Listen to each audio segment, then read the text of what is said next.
Glória a Deus, amém. Bom dia, a paz do Senhor, amém. Glória a Deus, feliz ano novo para todos. Lembrando que é o ano de andar com Deus. E quem anda com Deus tem promessa, tem bênção e principalmente tem a presença de Deus. Sem me demorar, eu vou pedir para você abrir a palavra de Deus que encontra no livro de 2 Crônicas, capítulo 29, verso 1, 2 e 3. Segundo livro de Crônicas, no capítulo 29, os versos apenas 1, 2 e 3. E depois deixe sua Bíblia aberta, que nós vamos estar então vendo alguns versículos a seguir aí. Diz a palavra de Deus em 2 Crônicas, capítulos 1, 2 e 3. Assim. Tinha Ezequias 25 anos de idade quando começou a reinar. E reinou 29 anos em Jerusalém. E era o nome de sua mãe Abia, filha de Zacarias. E fez o que era reto aos olhos do Senhor, conforme tudo quanto fizera Davi seu pai. E ele, no primeiro ano de seu reinado, no mês primeiro, abriu as portas da casa do Senhor e as reparou. Até aí tá bom. Pode deixar sua Bíblia aberta, você pode se assentar. Vamos orar. Papai, está aqui a tua palavra, Senhor. A palavra não é minha, a palavra é tua, Senhor. Tu és o Deus, Senhor, do ordinário, mas tu és também o Deus do extraordinário, Pai. Tu és o Deus das coisas naturais, mas também tu és o Deus das coisas sobrenaturais, Pai. Em nome de Jesus, Pai, eu peço que os céus se abram sobre esse lugar, Pai. Dá entendimento, revelação, Senhor, para que nós possamos transmitir a tua palavra, Senhor, e que essa palavra venha frutificar, venha dar fruto a 30, 60 e 100 por um, Pai. E que essa palavra seja, Senhor, possa cair em terra fértil e o nosso coração seja essa terra fértil. Assim seja, amém. Glória a Deus. Quando eu comecei a ler esse texto, durante essa semana eu estava buscando a Deus, pedindo uma palavra para trazer para a igreja. E todas as vezes que eu abria, dava alguma coisa assim de restaurar o templo, restaurar a casa de Deus. E eu quero dar um título para essa mensagem, que é Restaurando a Casa de Deus. E você sabe que a casa de Deus que eu falo, a principal, é o seu coração, é a minha vida, é a sua vida. E quando eu vejo aqui a história de Ezequias, me encanta. Eu vejo um pai dele, chamado Acaz, que foi um péssimo rei. O avô dele, Uzias, até foi um bom rei, mas acabou queimando incenso perante o Senhor e morreu com lepra, fora do palácio. Mas o Acaz, que fora criado, né, por um rei abençoado, por um rei que servia a Deus, não foi assim. Diz a Bíblia que Acaz foi um dos piores reis de Judá. E parece que eu vejo esse menino, parece que eu vejo esse homem. Imagine só, e pela cronologia bíblica eu estava estudando, o Acaz ali com 11 para 12 anos, já coabitou ali com uma das mulheres lá e já gerou o Ezequias. Então ele foi muito menino, tanto é que o Acaz com 20 anos começou a reinar. Ele reinou 16 anos, com 36 anos morreu. E diz a Bíblia que com 25 anos Ezequias já assumiu o trono. Então não é difícil fazer uma conta ali. Então com 11, 12 anos, o Ezequias já foi gerado. Olha só, um menino. E diz a Bíblia que o Acaz, ele se desviou do Senhor. Ele serviu os altos, Baal, Baalins, os deuses estrangeiros, os deuses das outras nações. E eu fico imaginando, diz que Acaz até queimou um dos seus filhos vivo no vale de Inom. E Moloque, o deus Moloque lá das outras nações, é que o pessoal fazia isso, eles queimavam os filhos vivos como sacrifício àquele deus com D minúsculo. Parece que eu vejo, imagine só, entre comigo na história. Um dia Acaz diz assim: ó filho, eu vou sair com o teu irmão. O que você vai fazer, papai? Você vai brincar? Você vai levar ele para o bosque para passear? Eu vou lá adorar a Deus. E aquele menino, o Ezequias, vê o irmão dele saindo com Acaz. E quando volta, quando ele sabe da história, aquele menino, o irmão dele, é queimado vivo. Então esse era o pai que Ezequias tinha. Um pai assim, um pai que, pelo que a Bíblia conta, era um péssimo pai, um péssimo rei, fez alianças com as nações estrangeiras. Então, se nós olharmos pela psicologia, ele tinha tudo para ser um menino revoltado, tudo para ser um menino cheio de ódio, tudo para ser um menino que dizia assim, não, que Deus é esse? Olha só como é que está a minha família, uma família desajustada, um pai que fazia tudo errado. Mas o interessante é que ele não foi assim. Então, muitas vezes, nós temos desculpas para os nossos erros, não é porque você não sabe como é que eu fui criado, você não sabe quem foi o meu pai, você não sabe de onde eu venho. Ei, quando Jesus chega na tua vida, tudo muda, porque independente da tua família terrena, a tua família celestial muda a tua identidade, aleluia. Então eu começo a aprender algumas coisas com Ezequias. A primeira coisa que eu aprendo é que não importa como seja a tua família terrena, se você pertence à família de Deus. Aprenda isso. Não importa como seja a tua família terrena, se você pertence à família de Deus. A partir do momento que você é da família de Deus, você ganha uma nova identidade. Está aqui os meus dois cunhados, pastor Nilton, presbítero Pedro, que agora foi lá contar o dízimo. Muita gente dizia que eu e meu irmão tinha tudo para cair nas drogas. Nós nos criamos praticamente sozinhos. A gente até não serviu a Deus no começo.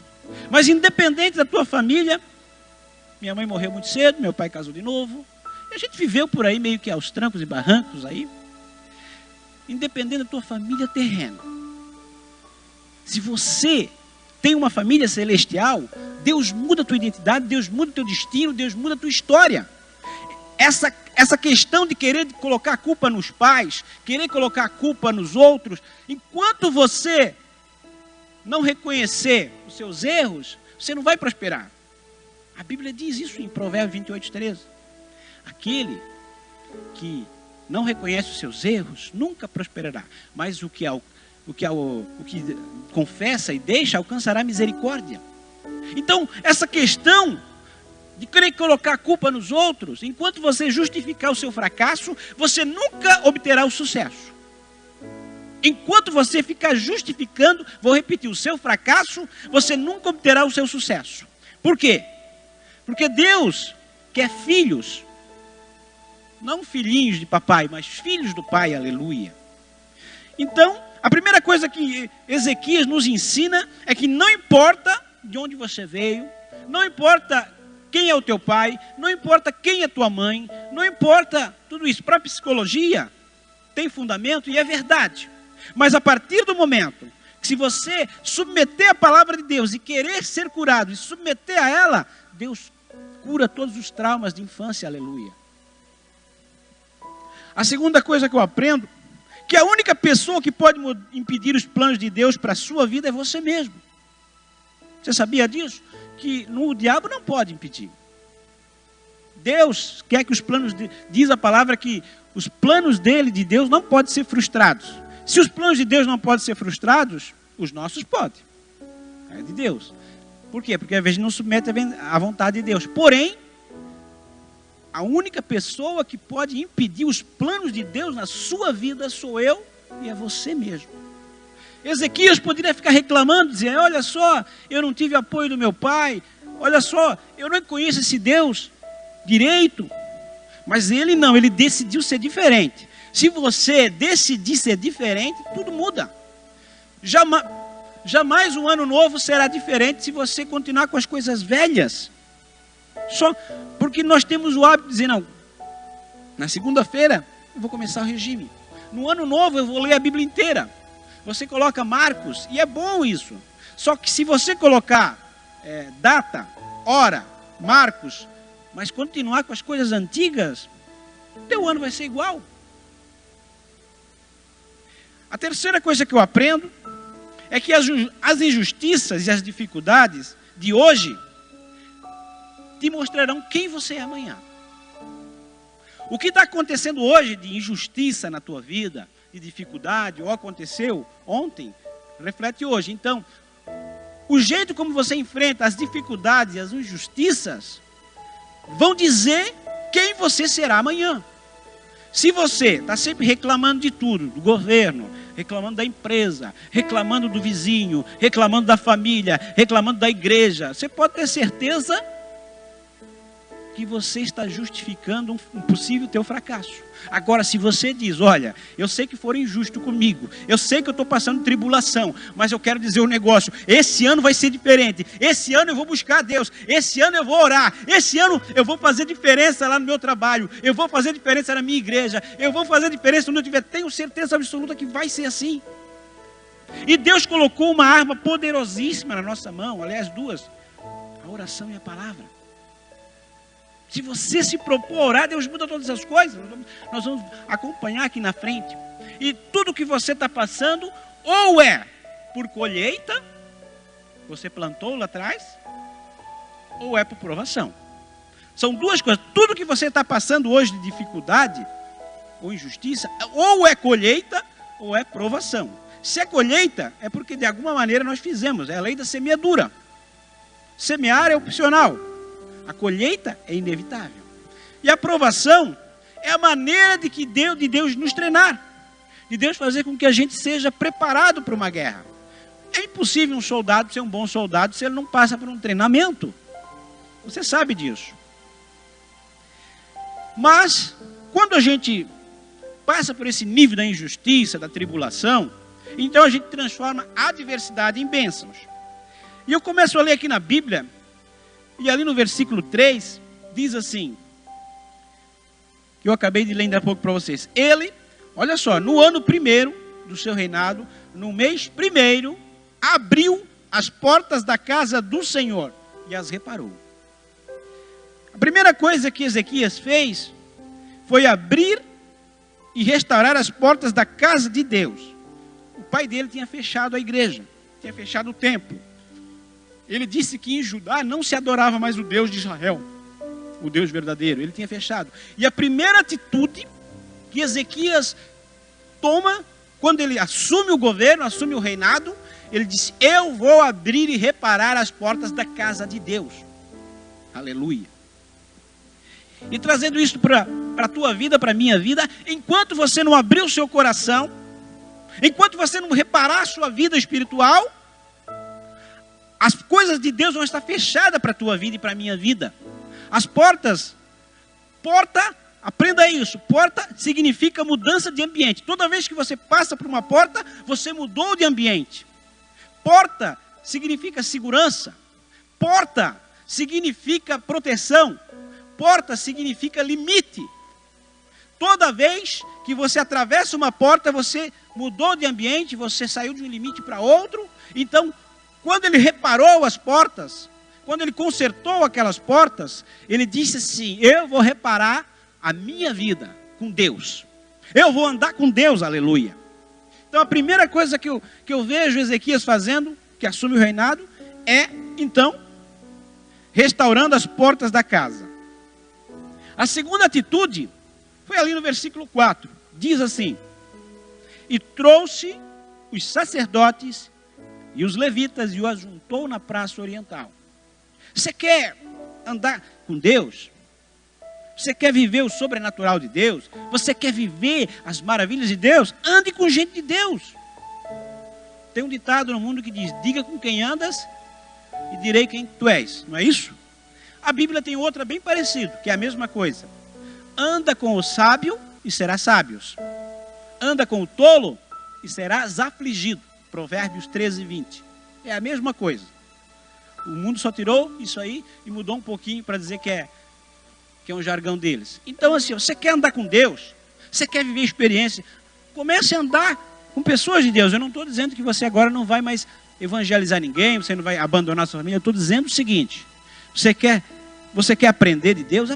Ande com gente que entende das coisas de Deus. Comece a ter um mentor, comece a ter alguém para discipular você. Quando você é discipulado, discípulo vem de disciplina. Você cria uma disciplina, e quando você cria uma disciplina, você cria regra, você cria horário, e você começa a gostar daquilo. É que nem oração. Quando você começa a orar, os primeiros 5 minutos parece que dá vontade de parar, mas quando aquela começa a fluir a oração, algo de Deus começa a entrar no teu coração, e de repente você não quer mais parar, porque a presença de Deus chegou, aleluia. Então, ele chamou os sacerdotes e os levitas. A terceira atitude está no versículo 5. Foi santificação e abster-se da imundícia.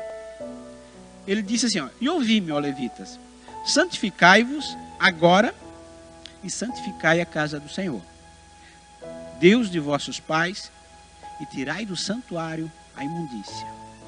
Eu quero dizer para você agora, qual é a imundícia que está na minha vida ou que está na tua vida? Se tiver alguma imundícia no santuário, dizem que uma mosca estraga todo o unguento ou perfume. Então, tire. E qual é a maneira? Mas tem pecados que você diz, eu não consigo me livrar dele. Eu aprendi algo. Enquanto você tenta se livrar do pecado, você luta contra ele, você não consegue. A partir do momento que você diz, eu vou adorar a Deus, eu vou me submeter a Deus, você não tem mais desejo daquele pecado tão forte. E que você começa a andar com Deus e a presença de Deus vai te limpando. Porque é a água de Deus, a água do Espírito Santo que te limpa. E não é com a tua força ou com a minha força. Enquanto eu tentar vencer o pecado na minha força, eu não consigo. Eu vou ser inclinado para as coisas da carne. A partir do momento que eu digo, ó Espírito Santo, toma o controle da minha vida. Eu quero te adorar. Espírito Santo, hoje nós vamos para o trabalho. Quem que nós vamos falar do amor de Jesus? E você começa a ficar assim, nesse sentido. Você tenta falar de Jesus para alguém, tenta falar de Jesus para outro. Então, a sua mente se ocupa nas coisas de Deus. E você começa a andar num outro nível com Deus. Aleluia. A quarta atitude é orar e reconhecer pecados. Enquanto a gente não reconhece que a gente errou, que a gente tem falha, isso aí está ali no versículo 6 até o 9 do 2 Crônicas 29. Enquanto a gente não reconhece que a gente é pecador, que a gente precisa de conserto, não adianta, a gente vai querer colocar a culpa nos outros. A gente vai dizer que o outro é pior do que eu. Você já viu quando a gente chama a atenção de alguém, você diz, ó, você errou nisso. Mas só eu, porque... E o outro, você não viu? A tendência do homem é sempre dizer que tem alguém pior do que ele. Agora, se você diz, não, tudo bem, não vai mais acontecer. Eu vou mudar. Isso, quando a gente vai aconselhar, quando a gente vai falar com alguém, a gente percebe nos primeiros minutos se a pessoa realmente vai querer mudar ou não. Eu lembro que uma vez eu levei um parente nosso aí, lá para um centro de dependente químico. Ele é viciado no álcool. E ele começou quando a gente foi levando, ele já começou a reclamar. Porque tem que ver, não sei o que. Ele já foi cheio de dedos. Eu pensei, ai, ai, ai. E ele ficou um tempo lá. Levei lá longe, lá no Pastor Fischer, lá bem, nem lembro mais o lugar, acho que era Boitesburgo, uma coisa assim. E quando eu fui buscar ele de volta, eu disse, daí, como é que tá? Foi legal? Tem muita coisa que eu não concordo. Eu disse para minha esposa, não volta mais. Não volta mais. Por quê? Porque quando a pessoa você tenta aconselhar e querer ajudar a pessoa, você não está aí para querer acusar. Você tá dispondo o seu tempo para ajudar e tu percebe que a pessoa não quer se ajudar. Só a graça de Deus. Então a primeira pessoa que tem que querer ser ajudada sou eu, é você. A partir do momento que a gente não quer escutar conselho, não vai adiantar nada. É a mesma coisa que a palavra. Se nós pregarmos a palavra aqui e nós não a vivermos, ela vai ser só uma palavra. A gente vai sair do culto, viu como é que foi a palavra? Olha que palavra, hein? Gostei, disse, mas se eu não usar, é como uma chave que você tem um carro, você fica aquela chave, mas você nunca usa esse carro, ele só está pendurado lá no chaveiro. E assim é a palavra de Deus. E a oração muda todas as coisas. Eu ainda tive uma experiência agora entre Natal e Ano Novo. Deu uma situação ali em que uma pessoa tinha bebido um pouco. Eu sei que era uma briga de casal. E alguém ligou para nós e disse assim, olha, vai dar para a cabeça. Olha, vai acontecer o pior, porque os dois estão bravos e tal. Aí eu chamei a minha esposa, estava minha sobrinha lá em casa, eu disse, vamos orar. Eu determinei, eu disse, não, Chega, diabo, tu não tens poder. Esse homem vai chegar e essa mulher vai calar a boca. Se for preciso, tu manda os teus anjos lá para calar a boca. E esse homem vai chegar mansinho, como um cordeiro lá e tal. E no outro dia, o pessoal vai testemunhar. Eu não sei o que aconteceu. Eu nunca vi. A pessoa disse, eu nunca vi o pai fazer isso. Eu nunca vi a mãe fazer isso. Parece que caiu um sono nessa pessoa. Na mãe, ela dormiu e o pai chegou, ficou quietinho. Eles estão que nem dois anjos. A oração funciona, gente. Ela só não funciona se nós não orarmos. Se funcionou na Bíblia, por que não vai funcionar na minha e na tua vida?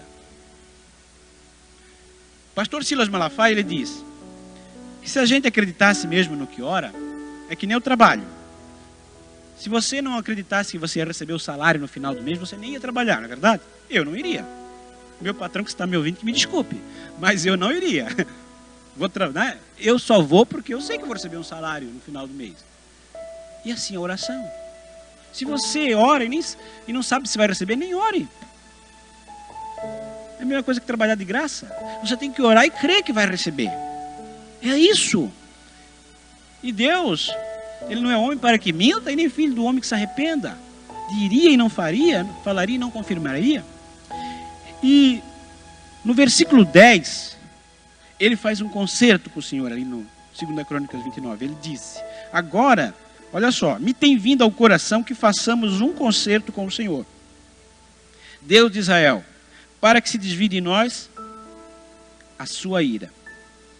Ele sabia que sem um concerto, sem uma aliança, sem um pacto com Deus, sem um compromisso verdadeiro, não adiantaria. Ou a gente serve a Deus de verdade, ou a gente está perdendo tempo. A Bíblia mesmo diz, ou a gente é frio ou quente, porque o morno, diz a Bíblia que vomitar-te-ei da minha boca, diz em Apocalipse ali. Então, por isso que é importante, ou nós andamos com Deus, vivemos com Deus, cremos na palavra, senão a gente vai se decepcionar e vai dizer, não funcionou. Naquela igreja lá, os pastores não têm unção, eles oram e não acontece. Ei, não é a unção dos pastores que faz alguma coisa. O que faz a diferença é a palavra de Deus. É o que a Bíblia diz. Claro que existe unção, existe dons, mas mais importante do que isso é o que a palavra diz. Então, a gente começa a transformar bênçãos em grandes colheitas. E quando andamos com Deus, Deus anda conosco. Ali em 2 Reis 18, 6 e 7, Ezequias resolveu andar com Deus. E quem anda com Deus, anda em milagre. Quem anda com Deus, o mar se abre. E se o mar não se abrir, você vai passar por cima dele. Né? Então quem anda com Deus, anda se movendo na direção de Deus. O que é andar com Deus? Imagine que eu pegue um de vocês e comece a andar. Nós vamos andar juntos. Nós vamos caminhar juntos. Nós vamos compartilhar ideias. E se eu ando com Deus, qual é a melhor ideia? A minha ou a ideia de Deus? De Deus. Então Deus vai compartilhar a sabedoria dele, a graça dele, as coisas boas que ele tem e principalmente a presença dele conosco. Aleluia. E também, quando andamos com Deus, Deus nos ouve. O próprio Ezequias, houve uma situação que o rei da Síria, chamado Senaqueribe, era o maior exército da terra. Ele já tinha feito com que Israel fosse cativo, né, fosse presos, os assírios lá. Ele já tinha que todas as nações, o Egito, que era uma potência, e outras, também se submetessem a eles. E um dia, o servo do rei Senaqueribe chega, em vez de falar na linguagem da Síria, ele falou na linguagem hebraica. E ele pega e afronta o povo de Israel. Ele disse, ei, não engane esse rei, o rei Ezequias, não engane vocês. Porque quem é que pode livrar da minha mão? Aqueles deuses lá, dos outros povos, não conseguiram livrar da minha mão. Vocês acham que o Deus de vocês vai livrar também? Não, esquece isso aí, ó. Não vai livrar. humanamente era impossível mesmo. Era o maior exército do mundo e Judá era pequeno. Então não tinha a menor chance humana. Só que quando há uma afronta do inimigo, olha que importante. O que Ezequias disse? Mandou o povo calar, não responder nada. Diz que falar antes de ouvir é estultícia, diz a Bíblia. Então tem hora que é para falar. Tem hora que você tem que calar e colocar Deus para falar por você. Então aquele homem afrontou e tal. E o que Ezequias fez? Ele foi orar. Aquela mesma casa que ele abriu o templo, ele chegou e foi orar. Chamou, só disse para o profeta Isaías: Isaías, vamos orar comigo. E ele foi orar. E quando ele fala com Isaías, Isaías dá um recado de Deus. Ele disse: olha, fica tranquilo, eles não vão nem chegar em Judá. E naquela mesma noite, diz a Bíblia, que um anjo foi no arraial dos sírios e matou 185 mil assírios. Você sabe, você tem noção do que é 185 mil soldados? Era praticamente dizimar mais do que uma Brusque. Nós temos 130 e poucos mil aqui. Então, não foi uma espada humana, não foi nada. Então, olha só. Deus chegou lá e dizimou 185 mil soldados. E diz que o Senaqueribe volta, e ele vai adorar o seu Deus no templo dele. E o que acontece? Quando ele chega lá, os seus próprios 2 filhos o matam. Então deixa eu falar alguma coisa. Aquela sentença que disseram contra ti, aquela coisa que disseram: onde é que está o teu Deus? Para que tu serve, Deus? Olha como é que está a tua vida. Não responda já. Coloque diante de Deus. Quando Deus fizer as coisas na tua vida, você vai ver. Você não precisa responder. Deixa Deus falar para você. Tem coisas que a gente precisa responder, mas tem coisas que a gente precisa colocar diante de Deus. Então, ele depois teve outra situação que o próprio profeta disse assim: ó, Ezequias, coloca a tua casa em ordem, vai lá, porque tu vais morrer.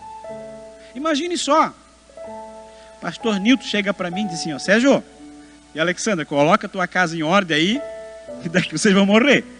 Eu vou dizer: meu, que profetada, né? Mas era o homem de Deus, era o próprio Isaías. Era aquele homem que tinha ajudado ele, que orava, que tinha discipulado ele. Era o homem de Deus.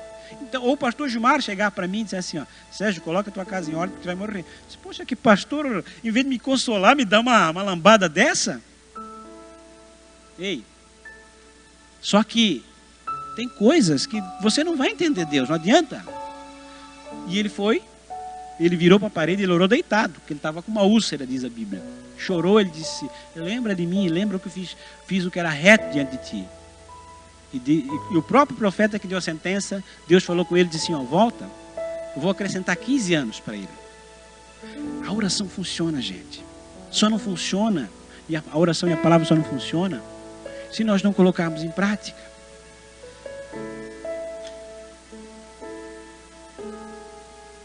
Glória a Deus.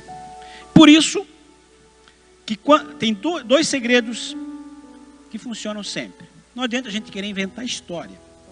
Se existem 2 coisas que funcionam no Evangelho, é oração e a palavra de Deus. É impossível nós termos um bom relacionamento com alguém se não tivermos diálogo. Para você ter um bom relacionamento com alguém, você tem que dialogar. E a oração, ela chama a atenção de Deus,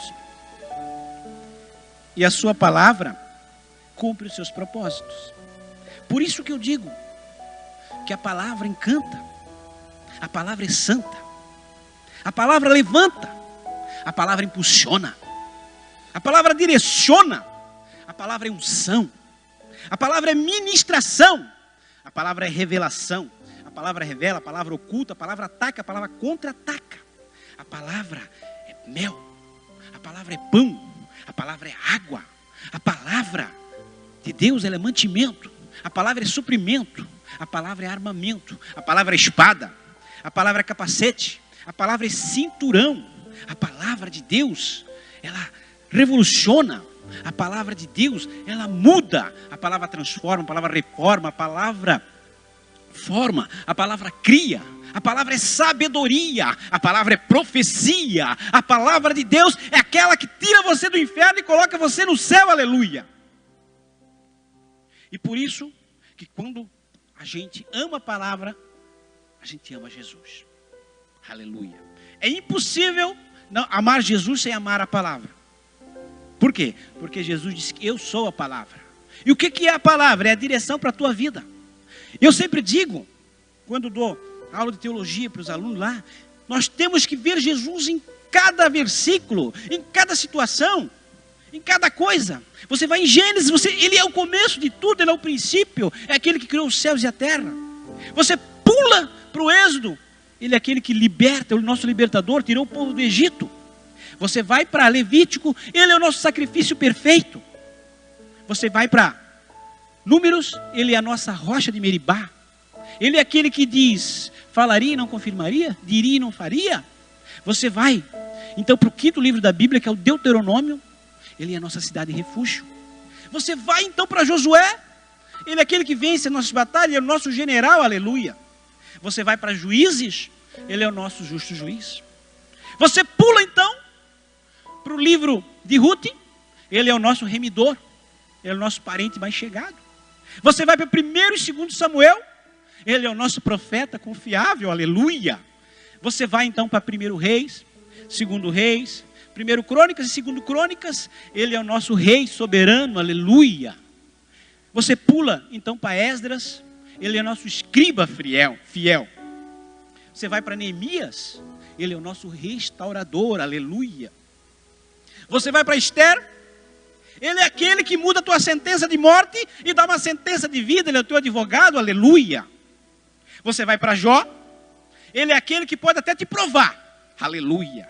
Mas ele vai te dar em dobro, aleluia, porque ele é o nosso redentor que vive, glória a Deus. Você pula para Salmos, ele é o teu bom pastor e nada te faltará, aleluia. E você vai descansar à sombra do Onipotente. Você vai para Provérbios, ele é a verdadeira sabedoria, aleluia. Ele é aquele que clama pelos vales, pelas veredas, pelos montes e diz, eu sou o teu Deus, aleluia. Você vai então para Eclesiastes, ele diz que há um tempo para todas as coisas. Há um tempo de chorar, tempo de sorrir, tempo de plantar, um tempo de colher, aleluia. Você vai para Cantares, ele é o teu amado e belo noivo, ele é aquele que vem buscar a sua igreja, aleluia. Aí você pula de Cantares, você vai para Isaías, além de ser o servo sofredor, ele é Deus forte, Pai da eternidade, príncipe da paz, maravilhoso, conselheiro, aleluia. Você pula, então, depois de Isaías para Jeremias e Lamentações, ele é o profeta que chora pelo seu povo, é o profeta, foi a última tentativa de Deus resgatar o povo para não ir para a Babilônia, aleluia. Você, então, pula para Ezequiel, ele é o maravilhoso homem das 4 faces. Você vai para Daniel, ele é o 4º homem da fornalha, aleluia. Glória a Deus. Você pula para Oséias, ele é o marido sempre fiel, que mesmo a igreja se prostituindo, a esposa se prostituindo, mesmo nós fazendo errado, ele continua fiel, aleluia.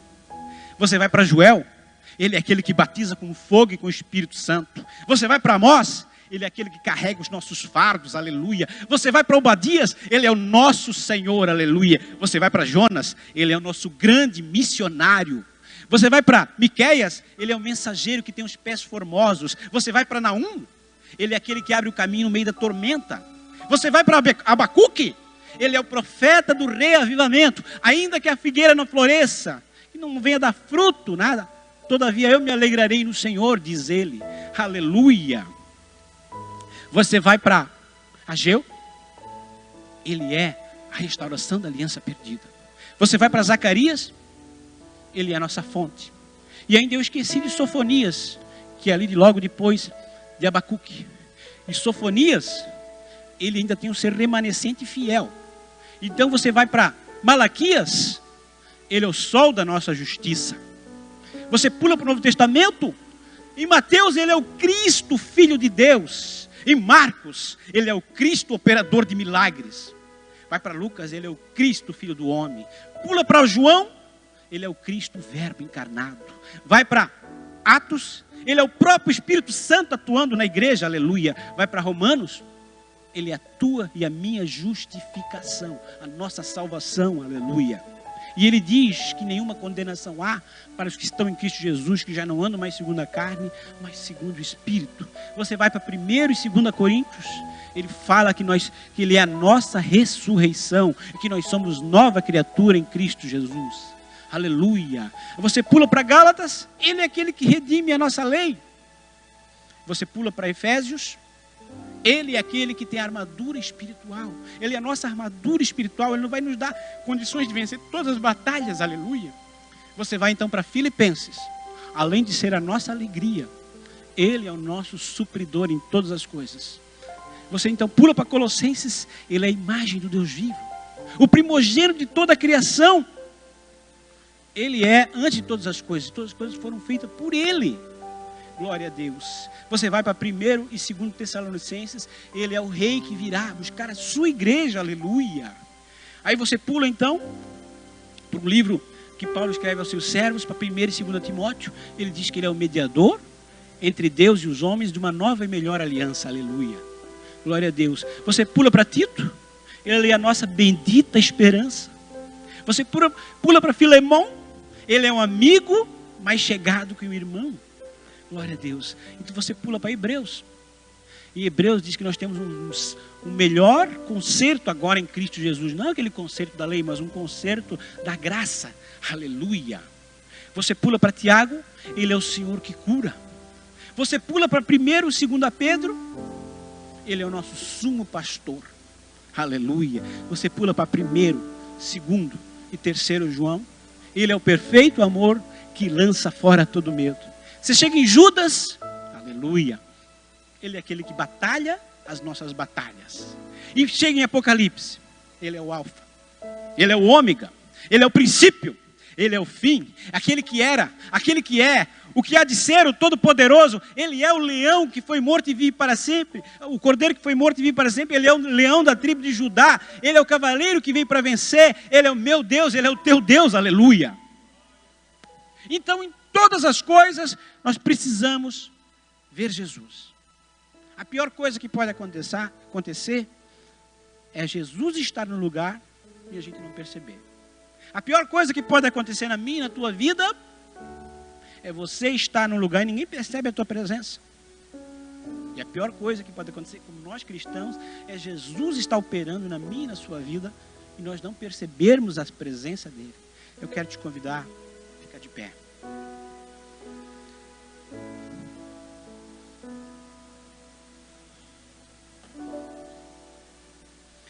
Eu não sei como é que você terminou 2018. Como eu falei no começo do culto, sempre um ano novo, a gente tem novas esperanças. A gente sempre pensa, esse ano vai ser diferente. E você tem, e eu tenho a oportunidade de escrever uma nova história. Eu não sei como é que está a tua vida, mas aprenda com essa palavra. Não importa como é que é a tua família, não importa de onde você veio, não importa o que fizeram contigo, o que importa é que se você está em Cristo, você é nova criatura, e eis que tudo se fez novo, aleluia. Abra o teu coração. Assim como Ezequias abriu a porta do templo, abra o teu coração para receber a palavra de Deus. Assim como Ezequias reparou a porta do templo, repare a tua vida espiritual. Ore mais, busque mais, ande com Deus, peça para Ele revelar a sua palavra, ande com gente de Deus, se santifique, lança fora a imundícia. E acima de tudo, mude de ambiente, passe pela porta, porque o próprio Jesus diz que eu sou a porta. Eu não sei como é que está o teu nível espiritual. Eu não sei se você está buscando cura. Jesus tem cura. Eu não sei se você está buscando uma bênção financeira. Diz que Ele é o Jeová Jiré. Em todas as coisas que você buscar, Deus tem para você.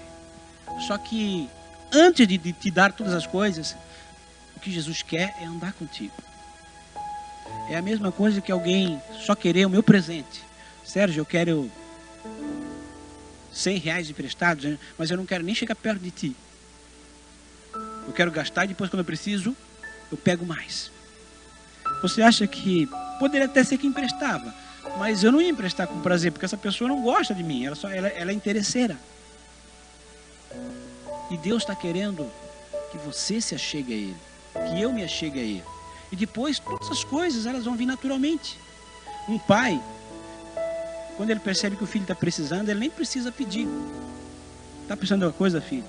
Pega isso aí, ó. Se ele tem. Eu quero orar por você. Você não precisa sair do seu banco hoje. Eu quero que você feche seus olhos. Quero orar para que você tenha experiências novas com Deus nesse ano de 2019. E essas experiências novas te tragam, então, as bênçãos que você precisa.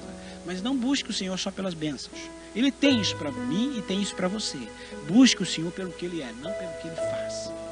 Papai, está aqui a tua igreja, Pai. Eu quero estar sensível à tua direção. Eu não sei, Senhor, como é que está a vida de cada um deles, Pai. Mas se o Senhor os trouxe aqui, é porque o Senhor é um Deus de propósito, Pai. O Senhor não traz ninguém à sua casa simplesmente para passar o tempo. O Senhor não traz ninguém para a sua casa, não impulsiona nós virmos aqui se não tiver algo diferente para acontecer na nossa vida. Mas primeiro, Senhor, nós temos que nos predispor a te adorar. Pai, então em nome de Jesus, Pai, troca o coração de pedra e dá um coração de carne, como dizia Ezequiel. Em nome de Jesus, Pai, muda o nosso coração, Senhor. Eu sei que se alguma coisa não mudou na minha vida ou na vida dos meus irmãos, é porque nós não mudamos ainda, Pai. Então, em nome de Jesus, eu peço que os céus se abram nesse lugar, Pai. Eu quero orar, Senhor, por cada vida que aqui está, Pai. Em nome de Jesus, Pai, que haja conserto contigo, Pai. Tu conheces exatamente o que está acontecendo em cada casa, Pai. Oh, ricamba, laba, chamandacaias. Talvez tem pessoas aqui, aramandacaba, chimicaias, que está passando por grandes dificuldades financeiras. Tem pessoas aqui que não se valoriza mais. Parece que perdeu a autoestima. Parece que se sente sem valor. Parece que acontece tudo na vida dos outros. E quando chega a vez dela, Senhor, parece que não dá certo. Mas o Deus que te trouxe aqui é o Deus que faz as coisas darem certo. É o Deus que ainda não se esqueceu de ti. Aleluia. Ainda que uma mãe se esquecesse do seu filho, a quem amamentou, a quem criou, todavia eu, diz o Senhor, não me esqueci de ti, porque eu tenho o teu nome gravado na palma das minhas mãos. Quando furaram com aqueles pregos, não foram os pregos que me seguraram na cruz, foi o amor por mim e por você, aleluia. Então, em nome de Jesus, Pai, se aquele está precisando de cura, Pai, em nome de Jesus, Pai, agora, Senhor, Tu és o Deus que não precisa de uma mão para tocar, apenas uma palavra, Senhor, assim como houve na criação, o Senhor diz, haja luz e houve luz, haja o mar e houve mar. Então digo, haja cura, que haja cura, haja bênção espiritual, haja, em nome de Jesus, haja, Senhor, bênçãos materiais, e haja, Pai. E que o haja de Deus, a palavra profética, esteja na tua vida. Aleluia, Senhor. Então, em nome de Jesus, Pai, todo aquele que é hoje, Senhor, precisa, Senhor, se consertar contigo. Se você quiser se consertar com Deus, depois no final do culto, você pode nos procurar. Queremos adorar o Senhor. E aquilo que você sentir para falar com Deus, pode falar enquanto nós adoramos o Senhor. Queremos estar sensível à tua direção. Vamos adorar a Deus.